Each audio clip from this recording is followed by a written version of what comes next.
Daiwa Tatula rod. This is the 610 medium heavy. There's been tons of hype around the Tatula series of reels, which as of the making of this video are not out yet. A lot of people are looking forward to those, but I really liked what I saw and I read about the Tatula series of rods. So it took a little bit of a leap of faith, and I ordered one up, 610 medium heavy, pretty fast tip. But there is quite a bit of backbone extending through. Now I haven't even fished it yet.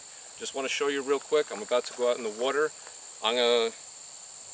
My understanding is that this rod is competent or capable of a lot of different techniques. So I'm going to try it in all those. I'm going to see how it holds up. But right here, I'd just like to show you a little bit closer of the rod. You have an aluminized or aluminum with grip, a little bit of on the butt cap there. That does not screw off or anything. The EVA seems to be of a nice, good, stiff quality. Has a nice soft feel.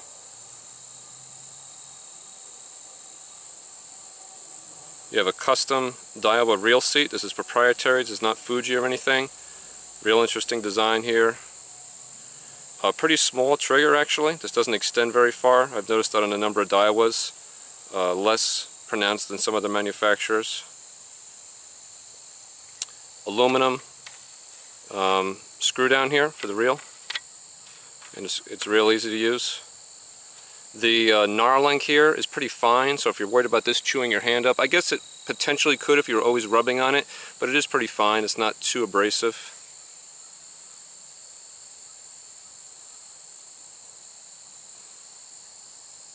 The blank here, you could kind of hear, has that rough outer texture to it. Daiwa's done this on some of the other rods. Other manufacturers do this as well, so you kind of feel that blank as you go along.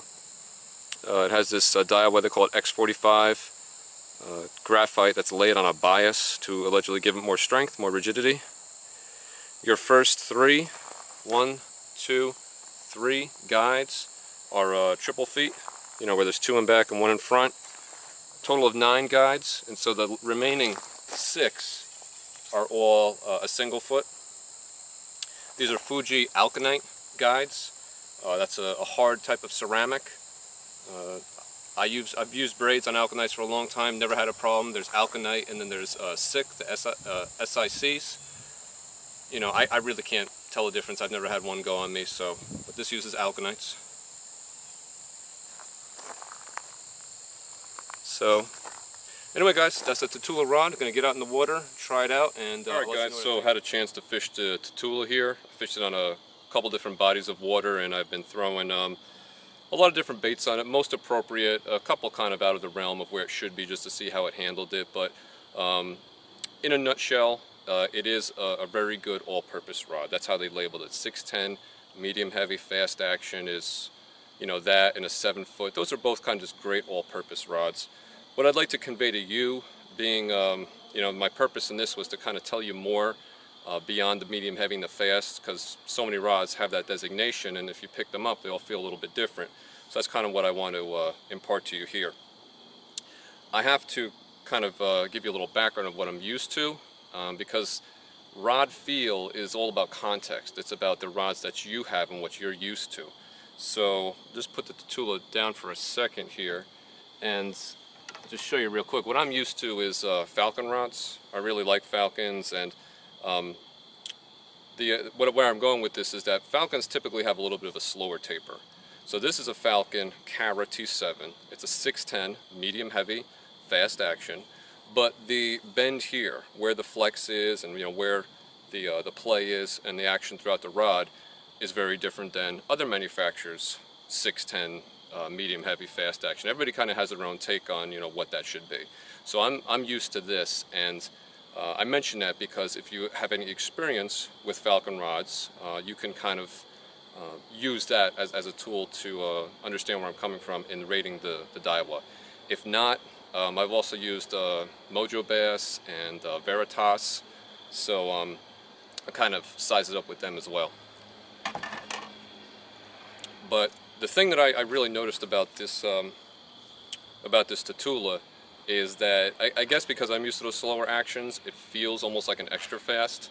The first half of it for sure, but almost the first 2/3 of it is real stiff. I mean, there is some serious hardcore backbone there, and that's how they rate it, as like it's a 1 ounce backbone with a 3/32 tip.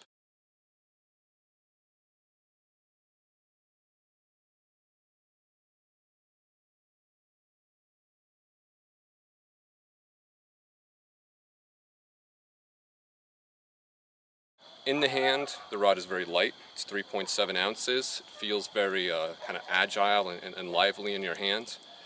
Balance is going to really hinge on the reel that you put on it. I have a Daiwa Zillion on here. Zillions are, I forget, I want to say I know they're over 8. I want to say they're about 8.5 ounces, 8.4, 8.5. It feels great. If you have something lighter, you have to try that out for yourself actually. Caught a couple fish on it, nothing big. I would love to have caught something sizable to see how it loads up and handles the pressure. Just a couple smaller fish, so felt good, but I couldn't really use that to determine how it's going to play a big fish. I've been throwing things like, I got my Kitek on here now. I've also thrown some, if I can get it out of here.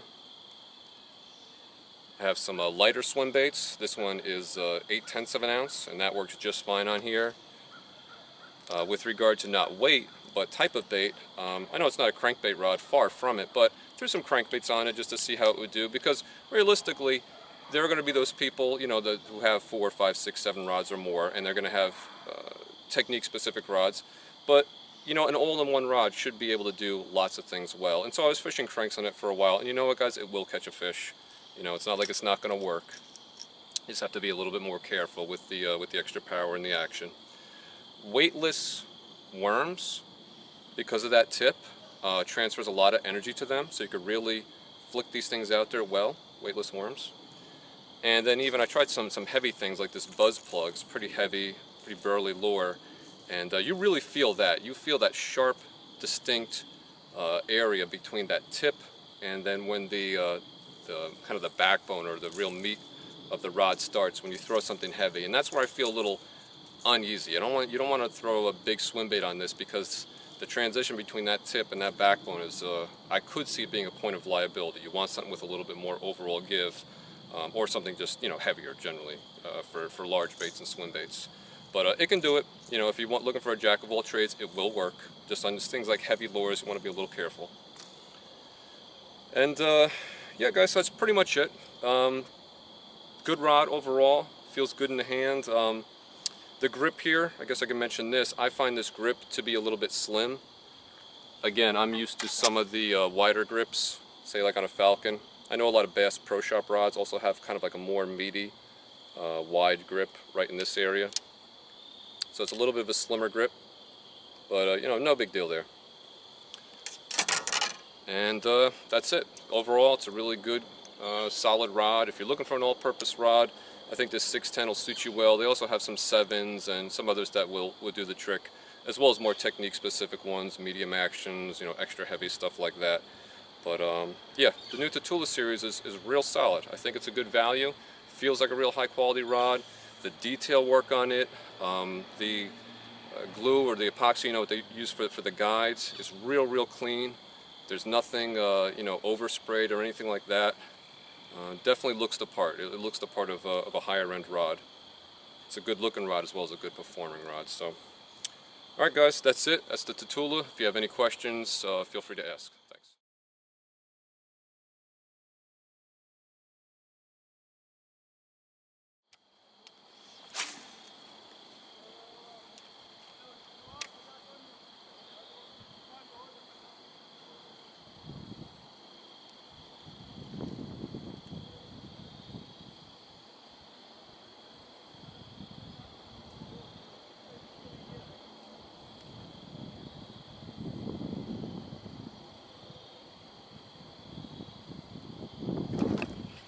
fish on.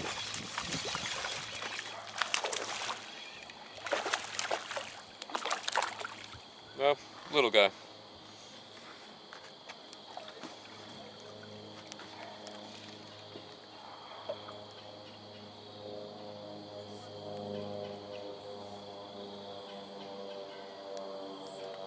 Go, little guy.